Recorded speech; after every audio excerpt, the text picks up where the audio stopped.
Hello and welcome to the No Balls podcast. I'm your host, Patrick McDonald. With me, co-host Sheldon Kaufman. Today is the awesome day where we get to tell you your team's young players are worse than you think they are. We're doing the 25 under 25 draft. Um, Pretty self-explanatory. If you're under 25 years old, you're eligible. Some people go based off of whatever Basketball Reference list says their 25-year-old season. We're going based off of right now because even though this is the second week of January, this is the first time we're recording in the year 2026. So we're going to hopefully try and do this every year around the same time. Yeah, other than that, Sheldon, do you have a trivia question for me? I forgot to ask before we started. Um,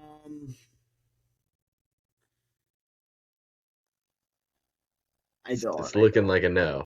Okay. Well, no. Regardless, we're going to go ahead and get started then, just right off the top. I'll go ahead and share the screen so everybody can see it if you're only listening to this. So what? You get to hear. You get to hear us talk about these awesome NBA players. Now, when we're doing this, are we ranking guys? And obviously, we can mix in a little bit of both, but primarily for a regular season or a postseason? I would say, are you asking what performances to take into account, or We're not so much ranking what they've already accomplished because then we're going to bias towards the older guys, but more so who I guess we're kind of doing it like a draft, except we're doing it together and we're not making an actual team. okay, yeah. Wait, so what was the original question? Postseason or regular season? Postseason versus regular season. Yeah. Okay. More weight towards the playoffs is what I would assume. Yeah. So, would the players? Oh, okay. I get what you're saying now. How would they perform on a playoff caliber team? Yeah. Oh, okay. We're, Yeah. 100%. Yeah. 100%. Basic point of this exercise is given standard NBA roster builds, right? We're not saying, oh, what would they look like on the 2024 Boston Celtics as the fifth best player there?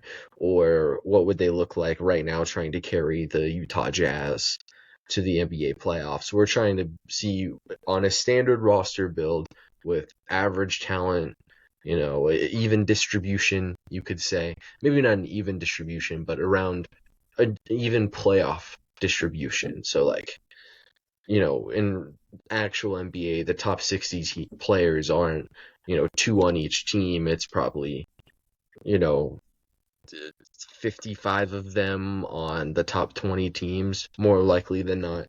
We're going to try to see who would we rather have in those type of situations. So we're starting from number one. Is the list like big on your Do screen we for start you? on number one or from 25, Pat? What do you think? I think it's easier to do from one, right? Start from one. Yeah. Okay. I like that. Real quick, how big is the screen for you? Is it really small like my head? Yeah, it's like the same as y'all, but usually when you share your screen, it does us smaller and the screen bigger. Yeah, I'm gonna quickly, do the delete it and go back type of deal. There we go. That That's one's looking good. better. Yeah. Okay, yes, that's what I wanted it to look like. Let's go. We're starting from number one. Most important archetype is the offensive number one. Are we agreeing on that type of thing? Yes, I agree. There were a couple guys But who oh, go ahead.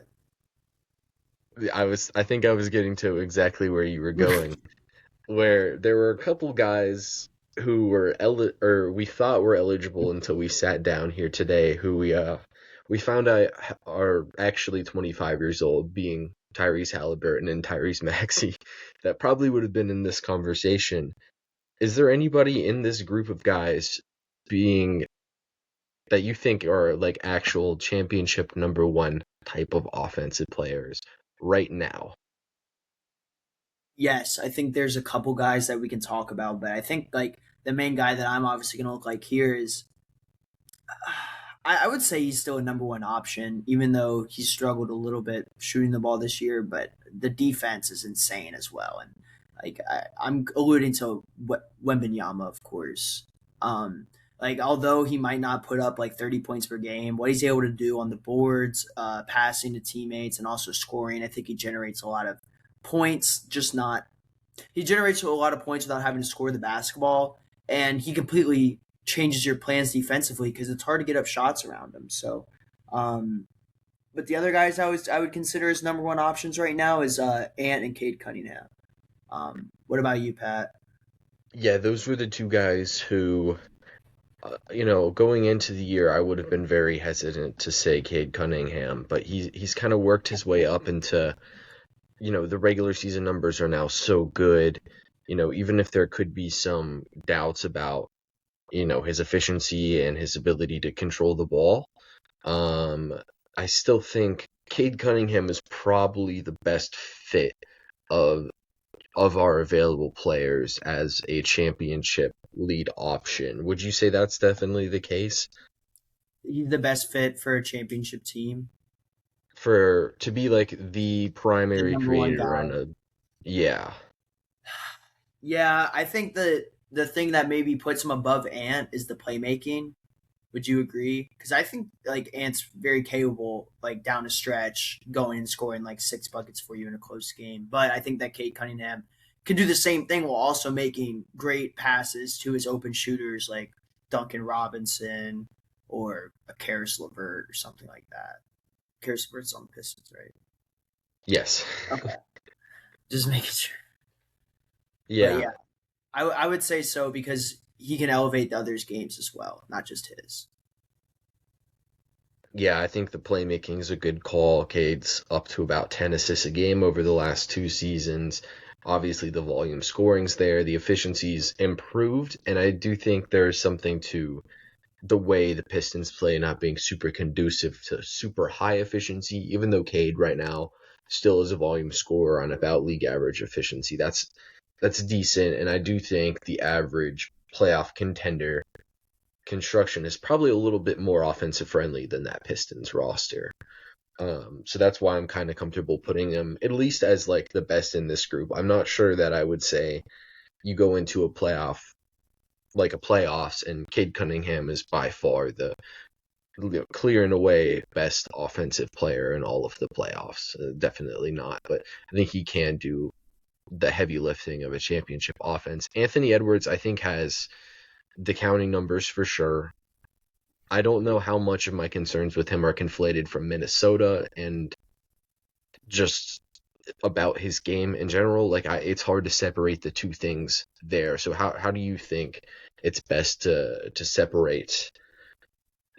Are they warts in his game? Or are they things that are overly that we're too familiar with because of the team build in Minnesota? Are you saying should we like is the when talking about ants should we factor in the fact of Minnesota's like team structure? Yeah, I'm saying, are we super concerned about is he a good enough playmaker, or is a lot of that you think Minnesota issues? And if you get him on another team with maybe not a lead guard, but a different guard to play with him, then you can clearly see a top five offense in the league. Yeah. I mean he has a pretty high usage for this team, Pat. 31%. That's high, right? It's I'm really not high. too familiar on the usage stuff, but and then you talk about some of his shooters. They're pretty good, but I think maybe having another guard to handle that load a little bit, let him just become a scorer because he is a really good scorer, and then maybe with not the added pressure of like having to handle the ball the whole game, he can become a better playmaker in that sort of aspect. Um, but I mean, his offensive talent is just insane. I think that it's hard to knock him too much on the playmaking stuff. I guess would be my answer to that. Yeah, I think I generally agree, even if I do have some concerns still with the playmaking. I think his steps forward he's taken as a shooter really have eased my concerns of, okay, this guy can really, really work on a high championship caliber offense. Because even in the past, I think the best Timberwolves team he's been on was a middle of the pack offense that was just the best defense in the league. And now they've become a little bit more balanced. Any guys outside of these three that you would really consider for this number one spot, or is it just these three guys you think with Wemby, Cade, and Ant? Yeah, I mean, I think the other guys are really high quality level players, but I think that these are like high quality twos. Like they're twos that are like really freaking good, but I don't think they have just what it takes to become that number one scoring option type of guy. Um, so So no. I would say these three. Okay. I think I generally agree with that. At the number one spot, are we comfortably stamping this Victor Wembanyama? I think we got to go Wemby. I think my answer with Wemby is he's obviously, I would say, a good step behind Caden Ant offensively, but being able to anchor a top defense in the league while still being a near a championship number one, even though I would say definitely he's not there. Yeah. When Caden and I think you can make a little bit better of an argument that they Uh-huh. are there. At the number two spot, between the two number one overall picks at the start of the decade, who are we thinking? This is really hard. This is really hard, Pat. I think I want to go Ant. I want to go Anthony Edwards because I think Cade Cunningham just still has a little bit more work to do, even though he's made great strides this year. I still give the edge to Ant. I think like what he's able to do in big time moments, his shooting ability, his scoring ability, his ability to get boards and play some good defense, um, outweighs some of the Cade Cunningham strengths. But I'm interested to hear what you have to say on it. I was barely leaning Cade. Um, I I think there's a lot to his playmaking and how he can play with other like big men. I think he can unlock lesser talented offensive players a little bit better than Anthony Edwards, and I actually do think his defense is better at Okay. this point in time. And I was barely leaning Cade, so if it's a little more if you believe in Ant to a decently high degree, I think we can still slide Ant at number two. I still think I'm comfortable doing it. Okay. I don't know. It's really hard. It's really close with those two guys. Yeah, and for me, I think just how I see it, I think Cade's just a better offensive player, and I do think the defense is even a little bit better. But Anthony Edwards, I think if you're a little more hesitant on both of their offense, I think Anthony Edwards probably has a more seamless fit as a secondary guy, as his shooting's a lot better. He's probably needs to be off the ball a little bit more than he has been with Minnesota. So I think that could be an argument in favor of Anthony Edwards as well. And maybe you do see the defense get to a higher level with Ant in that scenario. Mm-hmm.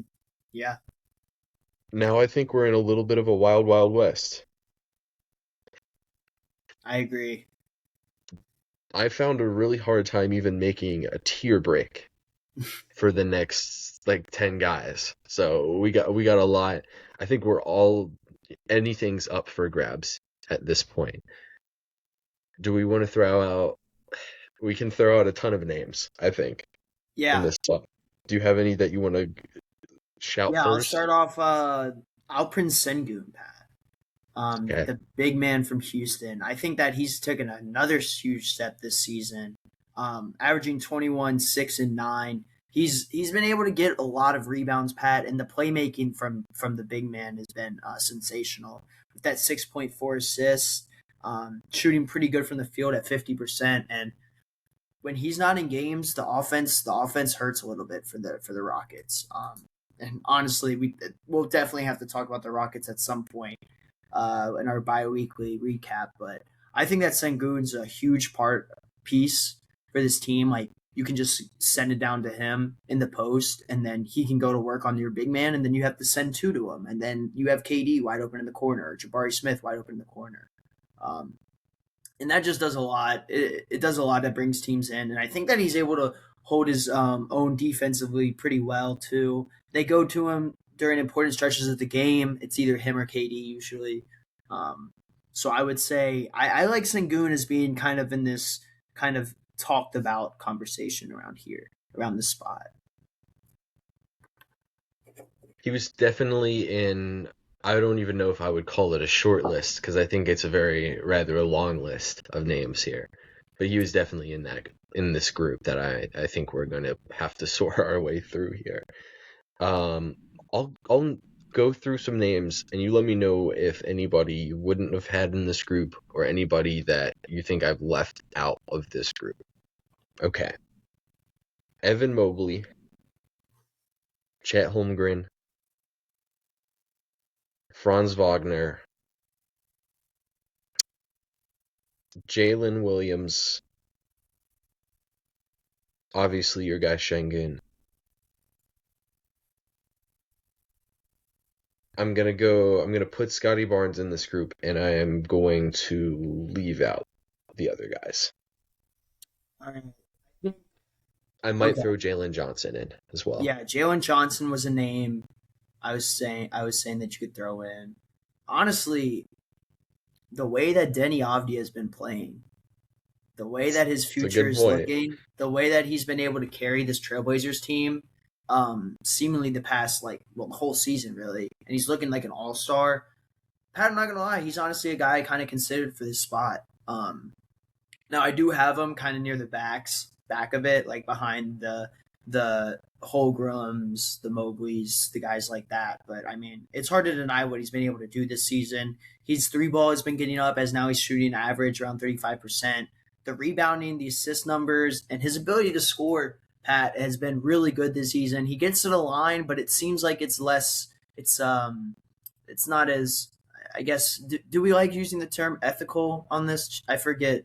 I forget if you said not really. I don't like calling things unethical when they're just Yeah. Well, I think that part of. his way of getting to the line is a lot more of him just trying to score rather than trying to look for the foul. I guess Yeah, I would for say. him, it's like he barrels his way to the rim Yeah. and he forces Um. contact.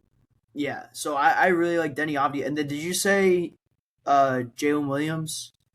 Yes. Okay. Um. And then I guess the other guy I said I would add that you left out, and again, this is kind of near the back of it, so this isn't really around the 4, 5, and 6 slots. But I think Amin Thompson has been playing some really good ball recently, and not only with the scoring, but the role that he's had to jump into as an assist guy.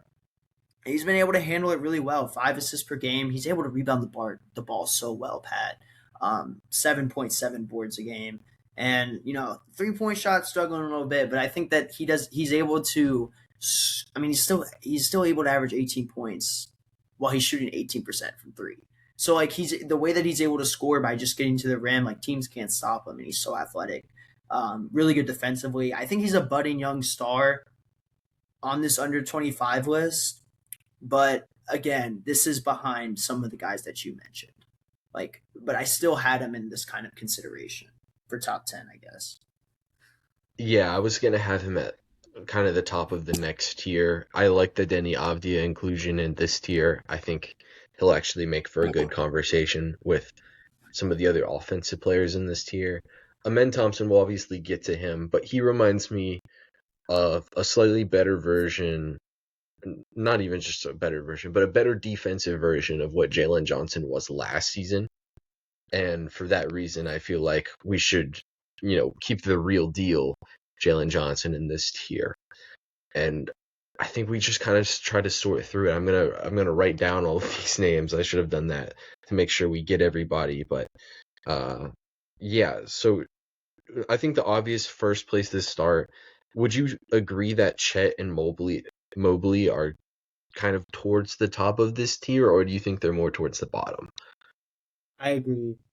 Chet Mobley near the top.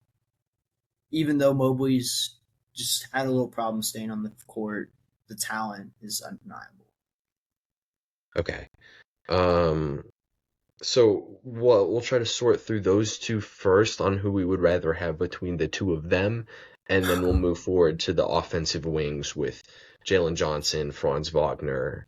We'll even throw Şengün in there because I feel like he's a little bit more similar to the offensive driving players than Mobley and Chet are. Would you say that's a fair assessment? Yeah, yeah, I agree. Okay, so Mobley and Chet are more and guys that can then stretch the floor. I feel like Green's more traditional, gets the kind basket of guy. kind of in that non-traditional way, I think Scotty Barnes is a little bit more like the two bigs than the other wings. Okay, yeah. As I said it, I liked it a little bit less than when I first said it.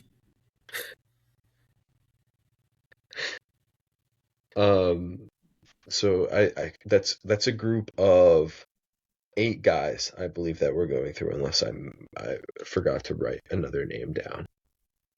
Yeah, that's a group of 8 guys. So we got our work cut out for us. Let's start with Chet and Mobley, and then we can implement Scotty Barnes as we feel later. So with these 2 guys, they're obviously maybe not even secondary championship options, but they're easy, good plus tertiary guys who are great defensively. Between the 2 of them, who do you like more defensively? I think that's the obvious place to start.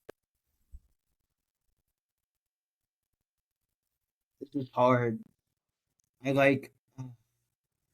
Um, let's see. It's really hard. These are both like really athletic wings that can protect the hell out of the rim. I want to say Mobley's a little bit better and maybe more mobile laterally, like on when he switches. So for that reason, I think I take him because you get a little bit more defensive versatility. Even though Chet does bring you that, I think Mobley is just a step ahead of him. But rim protecting wise, it's really hard to like and help defense. It's hard to pick between either of them. But I guess I would give the edge to Mobley in this one because of the ability to guard on the switch. Yeah, I like that call. I think Mobley's a little bit better as a switch defender. That being said, Chet's still very good. I think Chet's a better at the rim protector, I would say, even if it's not always in terms of more block shots, even though I believe he does probably block more shots per game than Mobley. But I think they're around the same. yeah, they're both around like 1.8 to 2.3, right?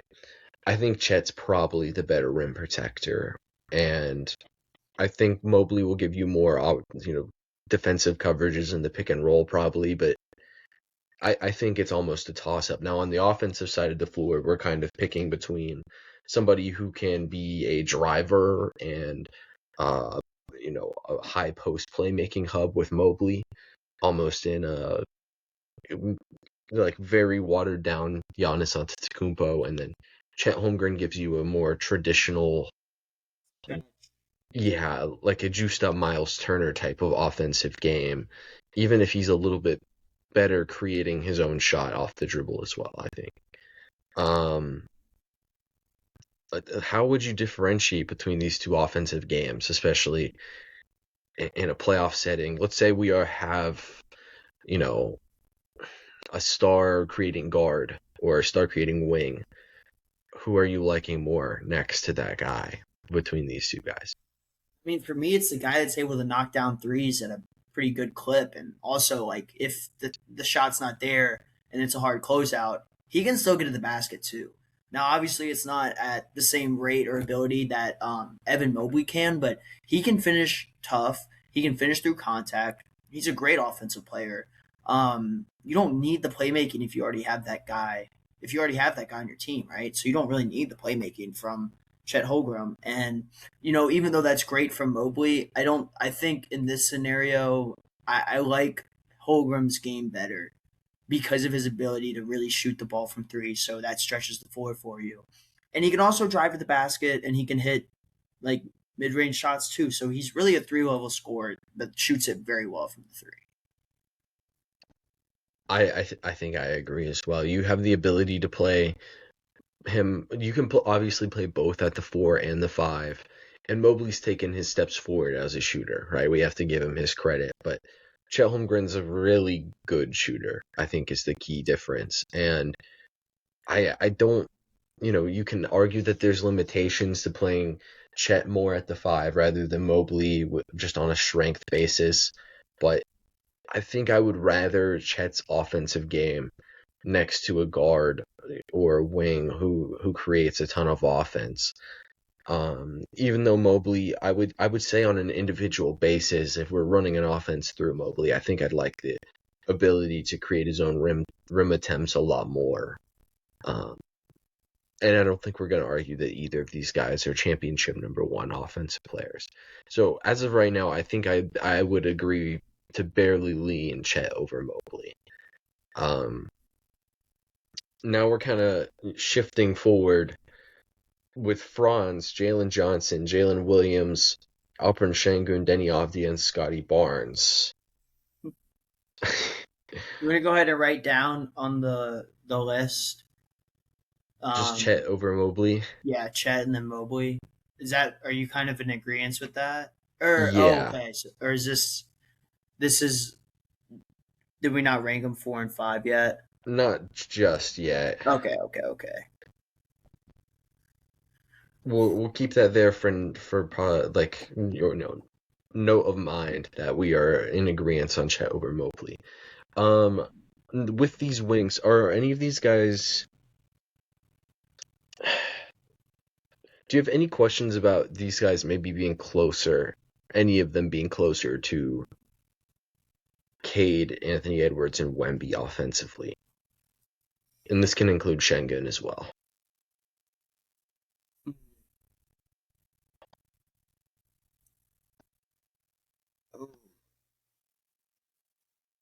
I mean, as number 1 guys on the team,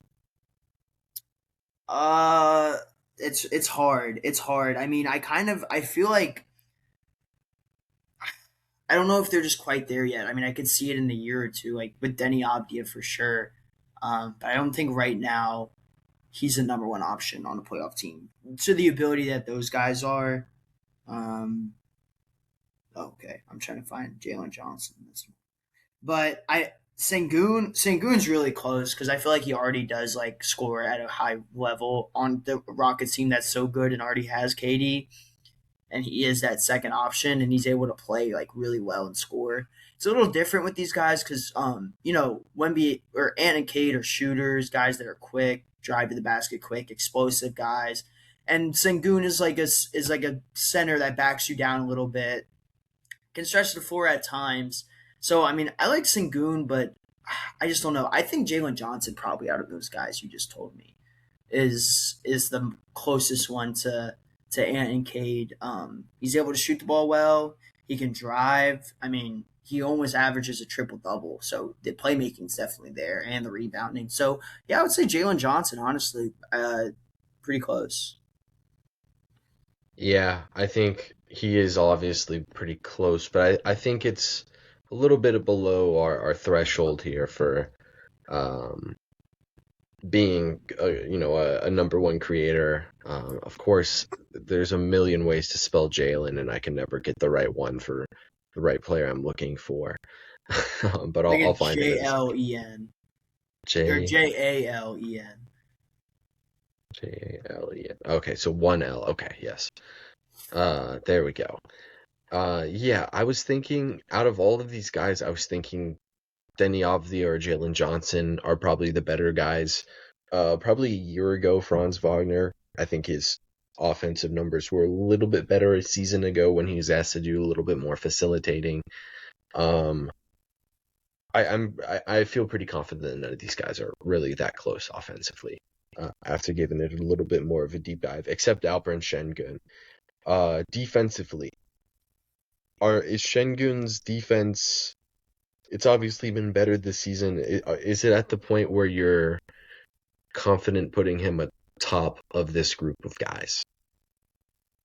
I don't think so. I don't think it's quite there. I do think he's good.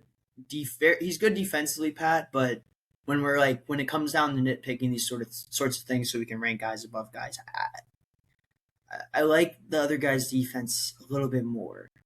I feel like they're able to guard their positions just better. A lot more length, add agility, like being able to stop drives, like and guys falling past, being able to fight through screens, stuff like that.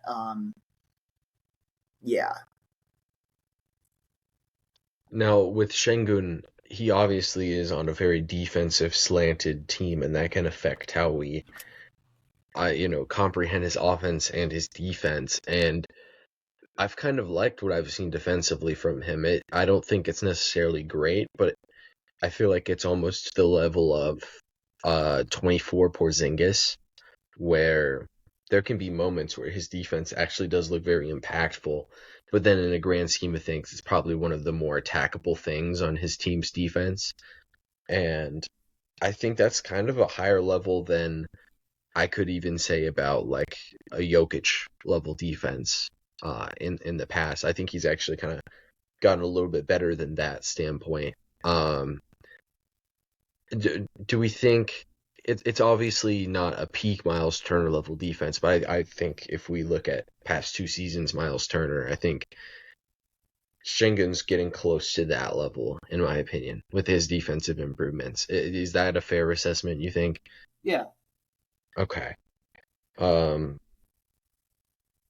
I what do we think about offensively with Şengün if like we're on a team that has more spacing than the Houston Rockets? Obviously, they've had really good shooting seasons this season from Tari Eason shooting close to 50%, but teams are still not guarding him like a 50% three-point shooter. I mean, I think it makes him more dangerous because then, kind of like some of the things I kind of said earlier. When Sengun is backing down your big, you send help because or else he's gonna get that baby hook on you every time or do that little spin, hook him just a tiny bit, and get that wide open layup. And then when that happens, I mentioned it. The assist ability is there. He'll be able to knock like pass out to those guys that are open, even if it's cross court or something like that. I think that it would open up his assist game more, and he would also be able to score because you don't want to leave shooters open in today's NBA. And I think with Şengün, there's a big emphasis on their team where they know that they're not a great first shot offense, and they kind of lean into that. And I think it opens up some inefficiency with his game that I don't think would necessarily be on most teams because they know that they can be a great first shot offense. And that leads to Şengün's out there with 3 offensive rebounders with Amen Thompson, Josh Okogie out there sometimes, and then even Steven Adams playing next to him. Um, and I don't think those things are helping his defense as much as it could be weighing down his efficiency on offense. And we still really do like what he's doing offensively. It's probably the best out of almost all of these guys right now. What I'm getting at is I kind of feel Alperen Şengün is our number 4 guy here. Yeah, I'm all for it. All right, so we're gonna put Şengün at 4. Um, any of these guys with these wing players that you would like over Chet Holmgren? Nah, the only one I maybe considered was J Dub, but Purely on the basis that he is the better offensive player. Like we see them on the yeah, same team. yeah, But but Chet, I'm fine with going Chet. I'm good with yeah, that. I think yeah, I think Chet's defense is clearly the impactful, like the super impactful thing there. Now going on, we have Mobley and all this group of wing players.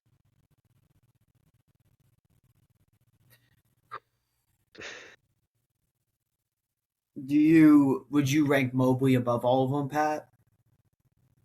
I don't know. I would. I don't. Because okay, the way I had it, I had J Dub, I had or not J Dub, I had Jalen Johnson kind of rounding out after Chet, but maybe I like Jalen Williams at the sixth spot just because we've seen what he's been able to do as a second option, like shoot the hell out of the ball, become a clutch scorer when that number one is getting hounded, and be able to drive to the basket pretty much with ease. Also, play make a little bit too, and some good defense with it. We always love that. Uh, With all it's these kind of wing how I'm players, thinking. yeah, with all these wing players, Who do you think is, how would we rank them defensively? Ooh. Who do we think the best defender is? I'm between two names. I'll say Amen Thompson, I didn't Jalen even, Williams. I wasn't including him in this group. He Oh, my would be bad. the best though, I would say. Sorry. Okay, then Jalen Williams and Franz This is between J-Dub and Scotty. Scotty. Oh, I forgot about Scotty. I would be between those two guys, and I think Franz would be the next one that I would go to. Okay, so you take that into account, and then would you agree that Jalen Williams is above Scotty offensively? Yes, I I, feel I would I would say handedly. I feel like that wouldn't be crazy to say. Yeah, I agree. And then on the other end of this, who do we think is the You just weakest? like froze. I have no clue. Oh, okay. We're good. Okay. On the other hand of this, who do we think is the weakest defender out of all this group?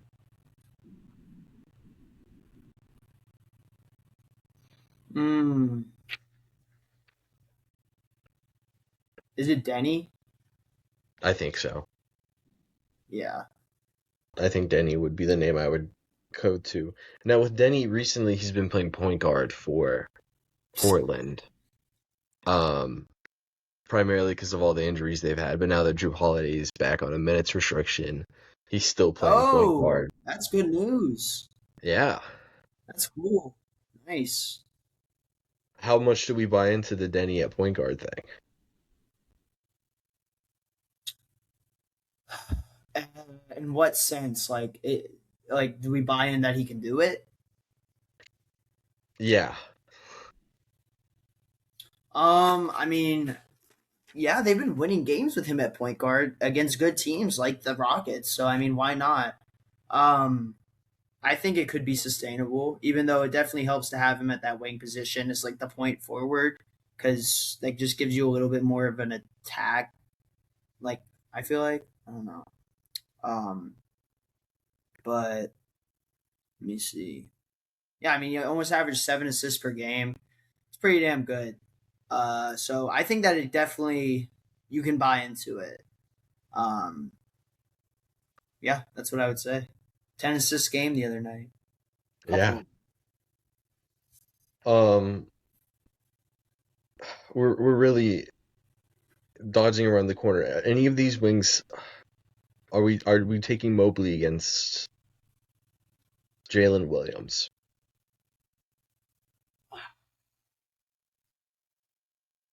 I don't know.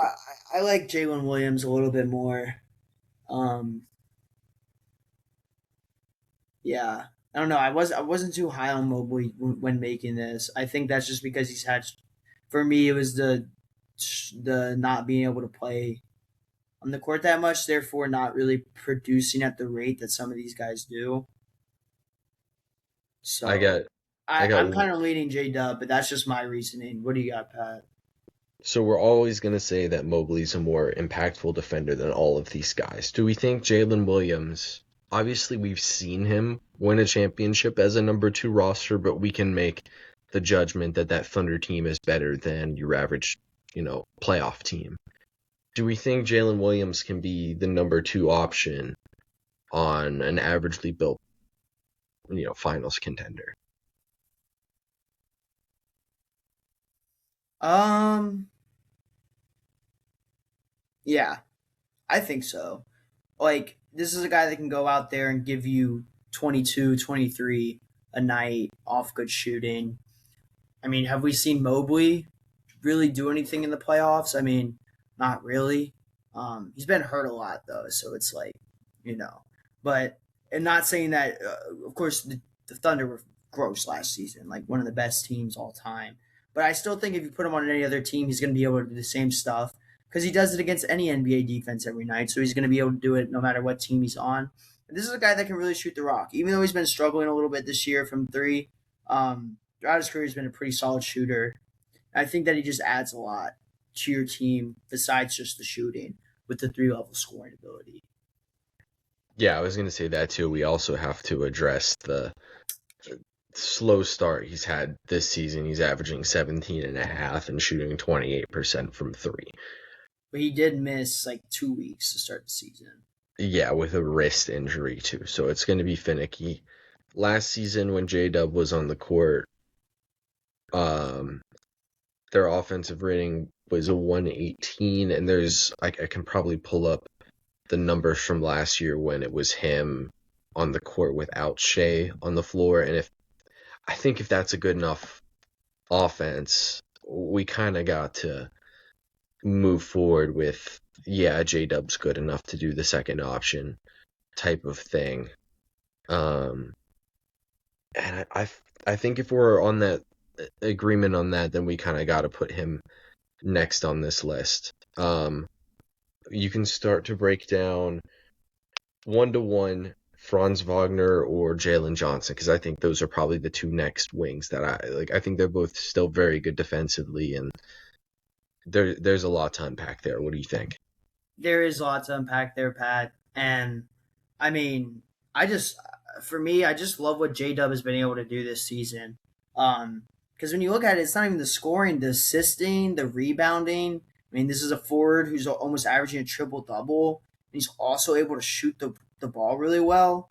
37% from three, 52% from the field. This guy's a pure scorer. And he turned into the number one option after Trae Young's been out. They've been better without Trae Young, and all of it has been because of Jalen Johnson. While Franz might be a better defender, Franz might be a little bit better of a driver or post-up scorer. Franz still struggles a little bit from that three-point line. He's got it up to around average now, but he's nowhere. I don't think he's. I still like Jalen Johnson as the shooter and just overall scorer. And not only that, the playmaking and rebounding there is it's there for him. And he's able to do it. Like I don't see Franz being able to lead a team the way that Jalen Johnson kind of has been able to do, even though it is a small sample size. I mean, you look at Franz, he has Desmond Bane around him. He has Jalen Suggs. These are good shooters, good guys. But like before that, when they didn't have Desmond Bane, like this was a team that was really bad offensively. And Franz Wagner, while he was getting his own, the team wasn't being helped at all. And I think the defensive edge definitely would go towards Franz Wagner, but I think that the offense is just on another level for Jalen Johnson to kind of, I guess, not have the defense affect Franz so much. If that makes sense, what I'm trying to say. Yeah. I'll say this too: the offense in years past when Franz was on the floor without Paolo was actually like really, really good. That is, yeah. And that's the one thing I would point to in favor of Franz. I actually do think I like Jalen Johnson as the next player here. After looking through the J-Dub on-off numbers, I don't know, it sounds crazy. I'm a little bit more hesitant on the offense. For J-Dub. Jalen Williams? Yes. Okay. I'm good with Franz and Jalen Johnson kind of being the next two guys we take here. Yeah. And I think I agree with Jalen Johnson because I think a offense headlined by Jalen Johnson as your number two guy could be really interesting. And, I think it opens up each way. I think it opens up a lot of team builds with these two guys, but I do think the offense is slightly better with Jalen Johnson. And I think Franz is number 7, in my opinion, in this list. I think those two guys are extremely close. Yeah. Denny, Jalen Williams, Scotty Barnes, Evan Mobley. Those are kind of our last couple guys in this tier. I'm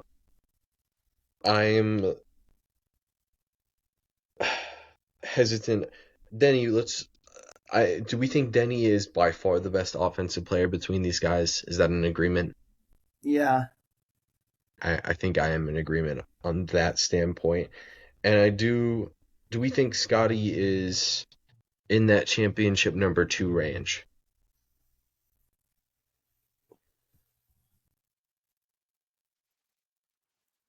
I think it could be given the right scenario. I mean, shit, he has this Raptors team pretty good, top five in the East, top three in the East. I haven't looked at the standings in a minute, and this is with a really crowded forward room, right? Pat, they have R.J. Barrett, they have Brandon Ingram, they have CMB. Maybe give him a chance to shine as like that number one, like that real number one wing option where it's not like super cluttered like the rest of your guys are like mainly defensive guys who shoot the ball at a decent rate. And Scotty Barnes, his shooting has become a lot better. We all know how great the driving ability is. The playmaking's there, the rebounding's there. So I think that he could be that number two option given the right scenario. I'm a little more hesitant. I think it's more of he's the good third option right now on like an above average team because just now you look at the current day Raptors and he's the number two option on that team and their offense is middle of the pack at 19th.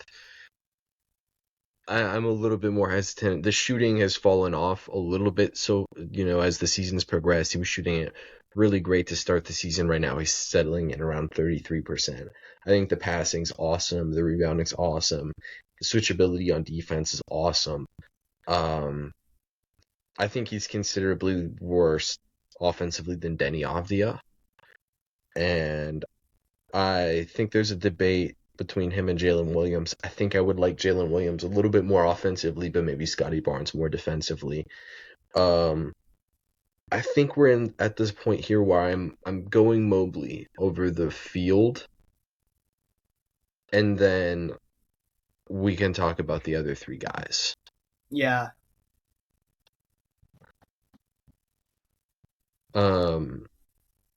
Between those three, with Deni, Scotty Barnes, and Jalen Williams, what's the gut telling you?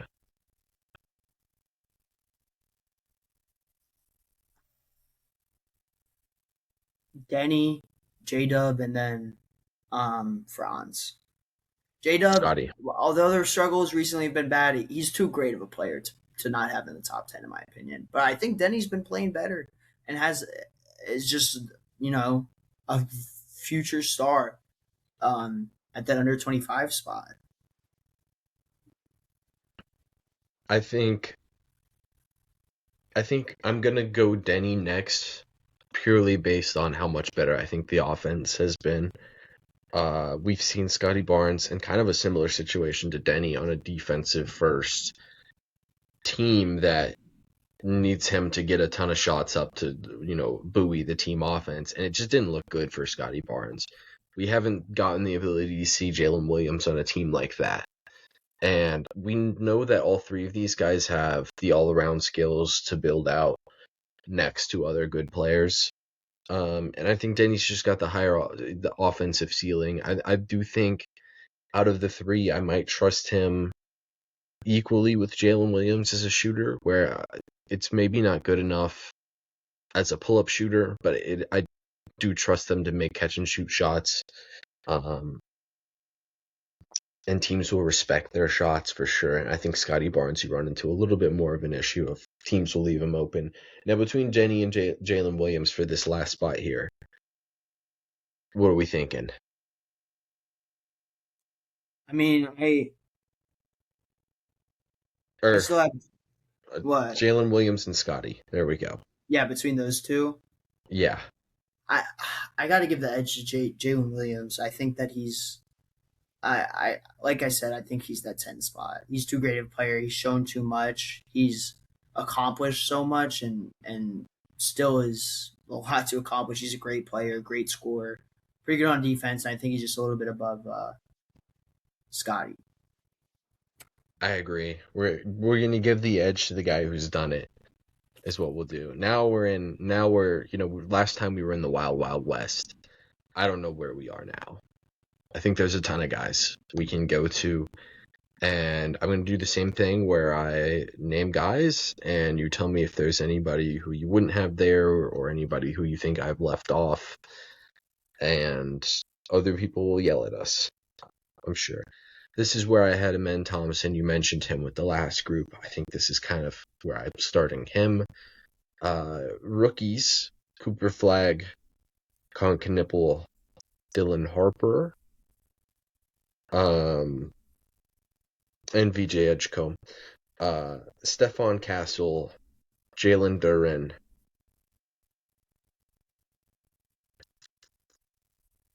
Jalen Suggs, and I think that's where I'm going to leave it for this group. I could consider a Reed Shepherd as well in this group. Yeah, I agree with a lot of those names. The name I think you left out was the big man from Washington, Alex Sarr. I think he's proven a lot recently. You can include him, yeah, for yeah, sure. I would throw him in there. I think that like his like defensive ability, along with the scoring lead that he's taken, the ability to stretch the floor a little bit more this season, is something to be monitored right now because I think he's a lot better than people are giving him some credit for. Did you consider Castle in this at all? Yeah, I said him in that Okay. group. Oh, okay. Yeah, but I mean, yeah, I'll say Alex Sarr. To me, I think I'd put him over a VJ Edgecombe right now.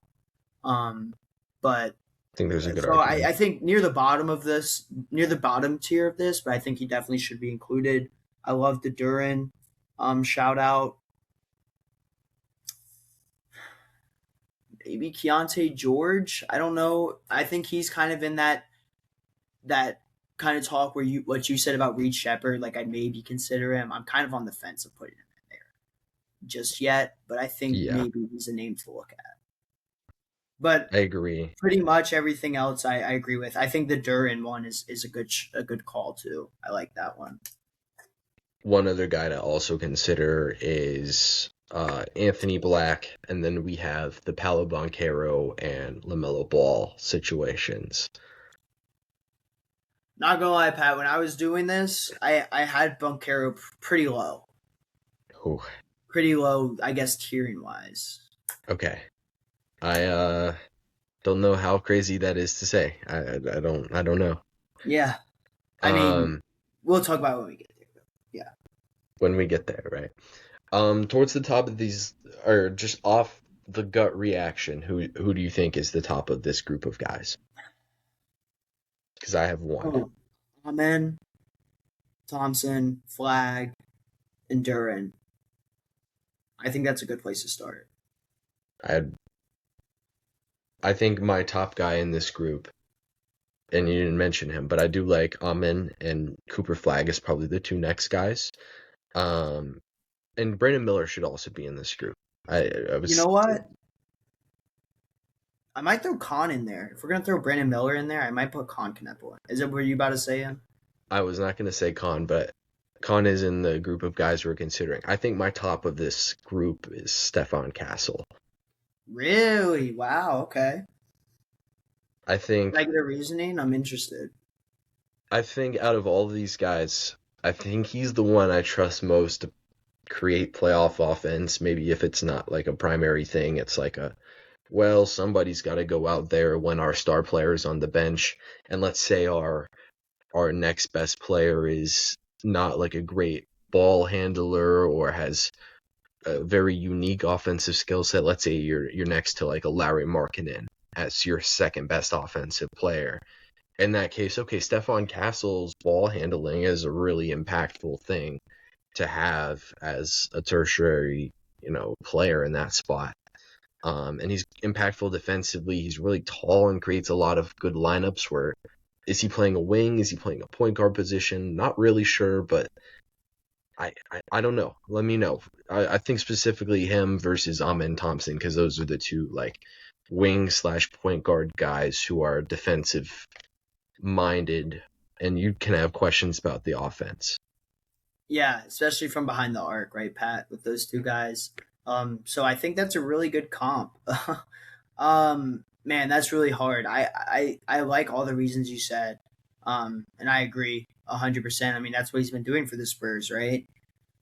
But man, something about Amen Thompson is just special, and I think it must be the height plus the athleticism that I like so much, and the ability to score and the ability to like distribute when this is not a role I think you were to be drafted in to be a point guard for a championship level team in the Rockets, and plus the defense that he's able to provide with the length, the scoring ability, the ability to get downhill and drive. It's very similar to Castle Pat. I do tend to lead him in Thompson more. Yeah, I think my bias towards Castles, I think he's a lot better of a passer. I think specifically as like a lob passer, I really like his lob passing. Obviously, we get to see him next to Wemby, but not every player's picked up on that right away, like Steph Castle has, and uh, I feel like either one of these two, I think, are towards the top of this list because I think they're so impactful defensively. Outside of maybe like Kason Wallace, who would be in consideration for the top 25. I don't know how many other guys left are as impactful defensively as these two guys, and both of them are just easy rim pressure. Amen Thompson's a really, really good cutter, and I I think I like Thompson a little bit better as a defensive player, and then Castle I think is a better offensive fit, especially in a context where these are the third guys, where like Thompson, like having him space off the ball, I think is a little bit more shaky than Steph Castle spacing off the ball. Um, I could go either way, unless you have somebody else that you want to put over both of these guys or one of these guys. Do you have any quails there? Okay. Which one are we siding with? Thompson or Castle? I mean, I said Thompson, but Okay. I if think I you, like it. yeah, I think I like it. Especially if we have a good spacing big. I think Amen Thompson is really, really impactful, more so than Steph Castle, even though I do think a spacing big next to Steph Castle is awesome. I think Amen Thompson then, having a ball handler and a cutter in that situation is awesome. It's like it's hard to pick between these two guys. They have similar games, even though they're different archetypes of player. Um, any inklings on the next couple guys? We've moved over to the right side of the top 25 under Woo, 25. made it. We've made it. Inklings the guys. I think now we start to talk about Duran Flag. I guess I'll throw LaMelo in there. I was gonna say we might need to sift through the three Hornets.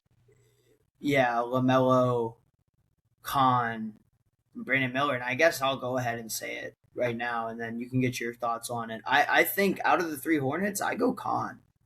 I think Brandon Miller does challenge that a little bit because Brandon Miller is more of a complete player with the driving aspect of it and like the ability to finish at a high rate. And I want to say the defense is better. You can fact check me on that. But that's just kind of my initial reactions. I think with me, it's hard to balance this because I've really liked what I've seen from the three together. And I know that the three together is not quite enough, but I really like now that we see LaMelo next to two other great shooters and passers, with more so with Khan as a passer than Brandon Miller, but they're both still great shooters. That LaMelo can really play off these guys pretty well, and that's led to his stock rising for me a little bit as of late, and they've become a pretty good, league pass team to watch from time to time. I don't know. I think Khan is definitely better defensively, and if you're going to move these two guys, LaMelo is probably going to move off the ball a lot more. In this context that we're drafting for, I think you'd rather Khan because I think he's a better shooter, even though I think LaMelo is a good shooter too. And then I think he's a much better quick decision maker, so I could lean Khan as well. Is this where we're thinking of Cooper Flag as my question? I think out of all the if I put Flag above the Hornets, if that's the question you're asking. I think I would as well. I mean, I had questions, not concerning ones about the scoring, but I mean he's putting up to like 20 every now and then a night. He's really good. I can't deny it. I can't hate it anymore. As much as I don't like the Mavs, Cooper Flag's insane, generational. Yeah, I think that 14 is a great great place to put him. Yeah, I think so as well. I it's so hard to like weigh where we would put Cooper Flag, considering that the team's not been super great this season and they've had weird role situation going on with him, but I agree with that. Um, I want to weigh Jalen Suggs into this because over the past couple years in Orlando, he's kind of felt like the under celebrated guy who's actually just kind of the key of everything. If we were talking about him 2 years ago, coming off of his really good shooting season, I don't know if we could leave him out the top 10, but we've had a couple more seasons where, okay, maybe he's more of just an average shooter rather than a super plus shooter. Um, what do we think about Jalen Suggs? Yeah, the shooting kind of decline, I guess to say, not really crazy, but it is significant enough for me to kind of not view him near the top. I think I still like. I think I still would put those three Hornets above Jalen Suggs, honestly. It's hard. It's hard. I think I would put Jalen Suggs above some of the younger guys like Harper, probably, Yeah, or even his teammate Anthony Black, or a Dyson Daniels, who we could talk about a little bit later. Um, but I do think a good bit of our next couple names are coming with these Hornets. We also need to mention Jalen Duren and Alex Sarr. I think those are the two next obvious guys to go to as the the two centers probably that we still need to talk about. Between these two, like I feel a little bit more confident in Duren offensively. I do think Sarr has the edge defensively and maybe even as a passer as well.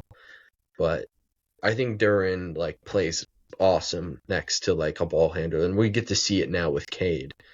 But his screen setting ability, his athleticism going to the rim, his just pure mass is really it synergizes really well next to ball handlers. I don't do we what do we think about him versus all these Hornets guys that we're considering in the top 25 under 25? Duran. I had him like in my initial rankings. I had Duran above like, those Hornets guys. His leap, his ability to like score with Cade Cunningham, kind of like is like, oh, this is a second option guy that if he has a playmaking point guard, he's going to put up big numbers and also do good rebounding and also become a decent rim protector. So yeah, I like the Duran shout. Live I assumed this guy wasn't eligible, but maybe he is. Is Trey Murphy? Um, no, I thought he was over 25. he definitely is. He is 25 years old. Okay. Yeah, Because I was thinking about 2020 draft picks, wings, and I was like, he was a 21 draft pick. Uh, that he would have been in that last group of guys for sure. Um, yeah, I kind of like Duran as the next guy here. Um, just I maybe we're a little biased to what's happening right now, but I think the offensive leap like can't be understated how big that is. You get somebody who can bring considerable offense from a center position with or without another star player, and then I think the rim protection's been to a point now, kind of on that where we were talking about with Şengün, where it's like it's obviously good enough to play in a playoff series versus before we would be kind of concerned about it. Um, Yeah, Hornets guys, Jalen Suggs, Anthony Black. We got, I'd mentioned Reed Shepard momentarily. Where do we think Reed Shepard weighs out next to those guys in Charlotte?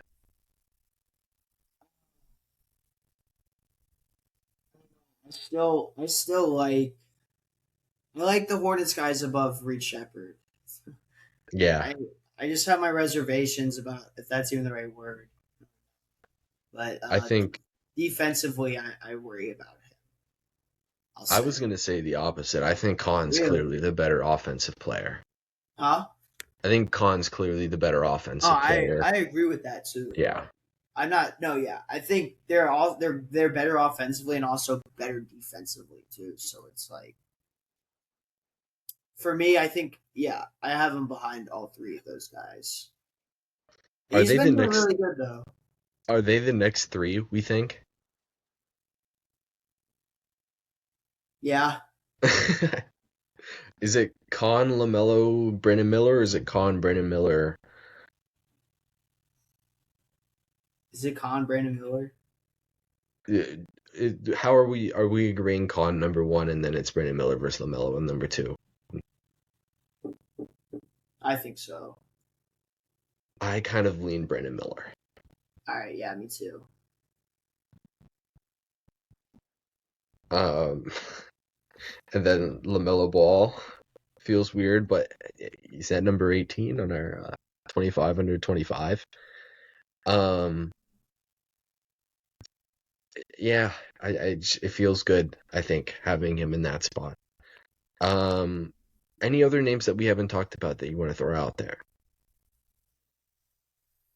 I mean, now I think we start talking about the Harper, Edgecombe, Sar group.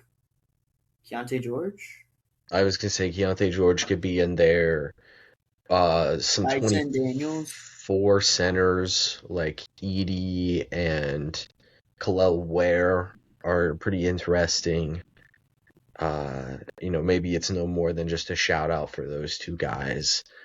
Um, in the 24 class, I'm not really feeling the Ricochet right now, although I do think there's clear room to recover on his side of things. 23 class, we've already talked about Amen. He's on here. Asar, we could definitely consider what Asar weighs up as, but I'm not super moved by him needing to have his own inclusion. Uh, 22, Jabari Smith Jr. Actually, I think needs to be a little bit higher up here. I would feel pretty good about him over Brennan Miller. Really? Yes. All right, put him there. I think he's a lot better defensively than Brennan Miller. He make a freaking jump shot to save his life recently. It feels like. And then he's somehow just shooting well from three on the year. I think his defense has come along. Jabari Smith has. He's a rebounder. He's got size defensively. I do think I'd rather have Khan than him, but both of them seem like good fifth starters on really good teams, or they could slip in as a fourth starter potentially too. Like that's how I feel about them. Uh, is that kind of the range we think we're working with? And as I'm saying this, maybe I feel a little bit better about moving LaMelo Ball ahead of those two guys. Yeah. Wait, what range again? That we're kind of just working with fifth starters at this point. Yeah. Do we think LaMelo Ball is anything more than just a fifth starter on a serious team? I mean, right now, yeah, we just don't know anything about him really on a serious team. So I don't know. I feel like Miller is a better fit on like a team. That's Like the you can key plug and difference play here. him. You can plug and play him anywhere. The Melo Ball, you have to figure out some kinks for sure. I feel like with Brandon Miller, he's a guy you can plug in anywhere on a lot of teams. Melo, it's hard. LaMelo's going to have some weird fits as a third best player versus Brandon Miller will be very seamless as a fourth or fifth best player easily. And I think that's the key difference. We have Jalen Suggs versus Cason Wallace. I'd give the edge to Suggs. Okay. Anthony Black in that range as well. I like Anthony Black over Kason Wallace, Okay. but below Suggs. Reed Shepherd or any of those guys. If we talk Reed Shepherd, I like Keontae George kind of in the Reed Shepherd conversation. I think so too. Maybe above him, just because he provides a little bit more than just shooting. Unless Reed Shepherd has been playmaking a little bit this year, and I'm not. I thought the that defense has good. been fine for Reed too. Yeah, Keontae George has been an offensive spark, Yeah. not even spark, like a playmaking, clutch shot kind of guy, assist kind of guy for Markkanen. I'm very not hesitant, but I'm just looking into it. Like we get a little bit more sample size because we've seen how you give Will Hardy a shooter and he'll make them awesome. And he's done it with Colin Sexton before. He's done it with Markkanen. He's done it with John Collins. I'm just a little bit. I want to see a little bit more from Keontae George before I'm ready to really love what he's doing. And if so, he's moving up a lot in this list. I'm kind of good putting him on, at least on the list. Are we going Jalen Suggs next? Feels like a very safe fifth starter, in my opinion. There we go. Jalen Suggs. Alex Sarr, I feel very safe about saying is a fifth starter. Yeah, I was about to say, gotta put him above Keontae and Reed. And then on the Wizards note, I do really like Keyshawn George in the fifth starter realm. I think he's good at basketball. He's just a guy we can throw out there. Also, low-key, kind of a point forward type of guy with really good defense. Yes. And shooting now. I think he's shooting 43% on catch and shoot threes and a lot of other. I think he's also shooting pretty high from the three this season as well. Let me check real fast. Yeah, I was pulling it up. It's Kai. Okay, yeah. I was like, why can't I pull it up? He's shooting 41% from three on the overall in the year. I think there's some validity to having him on this list. Let's address it. Paolo Banchero.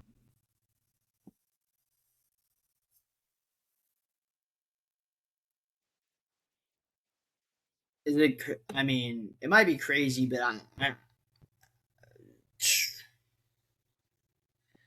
I would be okay taking Keontae or Reed Shepherd above Paolo Banchero at this point. I mean, his offense is really rough. I mean, PB no J, the jumpers look so rough. The team isn't good with him on the court. I mean, fifth starter wise, I guess, but still, I don't know. I'm not too high on him, Pat. I had him cracking the top 25, but I had him pretty low. This is gonna sound very disrespectful. I did call him LeBron, the next LeBron 2 years ago. So yeah, how much different is this from what we've seen from Bobby Portis? If you put him on a serious team, how much different is it from Bobby Portis? Bobby's a hell of a better shooter than Paolo. Yeah, and before Bobby Portis was shooting 50% from three. Oh, okay, yeah. No, yeah, I agree. Wizards Bobby Portis.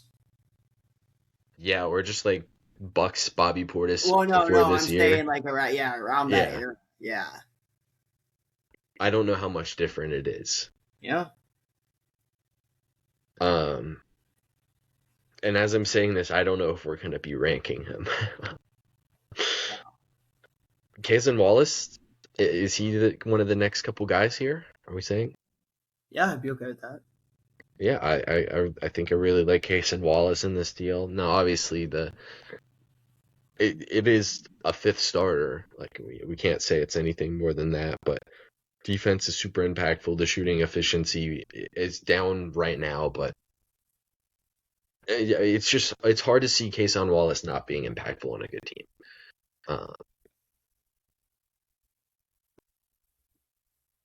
I like Kayshawn George. I like Keontae George. I think the I think more we gotta get Deontay in there. And then what about Edgecombe? Are we kind of out on him? oh no, we've forgotten VJ Edgecombe. I think VJ Edgecombe is, I think, a little bit better than Kason Wallace. I think he's maybe more up here with Jalen Suggs. Yeah. I think I'd rather. I think the. We just want to swap VJ for Kason? I'll put Or you Wallace at 23, and then I think the argument for VJ behind Sar is it's a little bit more easy to find a team construction that works with a center as your fifth starter than like a smaller shooting guard for sure. Wing shooting guard too, not like a combo guard, even though VJ like is decent as a ball handler already.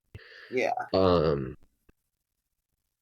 I mean, Harper's so good at creating rim attempts that I think he kind of falls into that, oh, wow, well, this guy can just come off the bench easily for us. But then Keontae George and Keyshawn George, I think Keyshawn George is like a starting, he fits in as a fifth starter, or maybe he's like a high-level impact bench player. I think those are kind of my last three guys. You know, Reed Shepherd could be in there as well. Yeah, I mean, honestly, ooh, uh, Reed and Keontae, George, round it up. Yeah, I like it. I like it. Give a nod to what Keontae George is doing right now. And I think it's a weird situation where, we just talked about Paulo Banchero. It's like, how much different is it than Bobby Portis? We've seen six men consistently like Keontae George, and we know how that works. It's been a very like one-sided thing where we've seen a sixth man who is a scoring forward who doesn't shoot the ball particularly that well or play defense particularly that well. It's just weird. It's a very weird fit, and that's why Paolo Banchero's unranked. I wasn't expecting to not rank him, but as we got through more and more names, I was like, I guess we are going to leave him unranked. Yeah. Shout out to Dylan Harper. I think you can argue between him and Keontae George on who you would rather have. I think it's very much up in the air. And then I like the names we've come away with.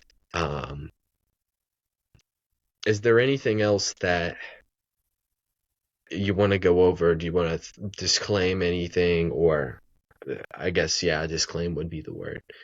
No, I think we did a nice little job figuring it out. It was tough list to kind of sort through. So many good players, but yeah, I can't it. wait for me to remember somebody later tonight that I was like, oh wow, we should have put that guy. Yeah. Just for quick reference, Tyrese Halliburton, Tyrese Maxey. Sucked to not be able to rank them. I think those guys would have been like 2 and 3. Yeah. Yeah, I had Halliburton at 2. Yeah. Maxey behind Cade. Just a little bit behind Cade. But that's up for debate. Quickly making sure I making sure I didn't leave off Emmanuel Quickley. But I do believe, he's 26. So, all right, that's going to wrap this one up. Next time you see us, 2K Rebuild. Yeah, we'll see you guys then.